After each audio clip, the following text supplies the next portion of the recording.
In today's video, I'm going to teach you how to create dashboards in Monday.com to replace status meetings. Start by going to monday.com and logging into your account. Once you're in, look for the plus add button. Click that, then choose New Dashboard. This is where you'll create a central place to track updates visually, so your team can get the information they need without sitting through another status meeting. Next, enter a name for your dashboard. Pick something clear and specific so it's easy to recognize later. After that, choose where to save it. You can select Main or place it inside a folder if you prefer to keep things organized. Then click Create Dashboard. Now decide who should be able to see it. You'll be asked to choose between private or shareable visibility. Private is useful if you're still building things out or only want limited access. Shareable works better when the dashboard is meant to keep a broader team aligned. Once that's set, you're ready to connect the actual work data. Click Add Board, then select the board or boards you want your dashboard to pull from.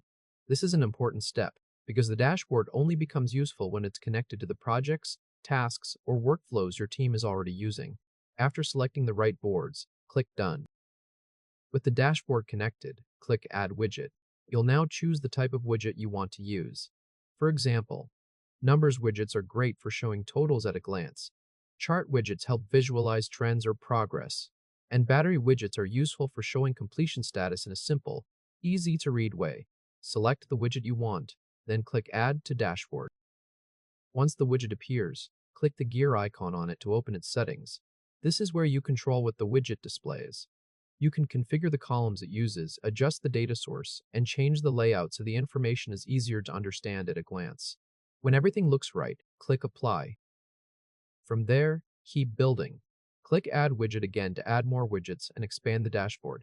If you want to explore beyond the default options, click Widget Center to browse more choices. Add any additional widgets you need until the dashboard shows the key updates your team normally talks through in meetings. When your dashboard is ready, click TV mode to display it in full screen.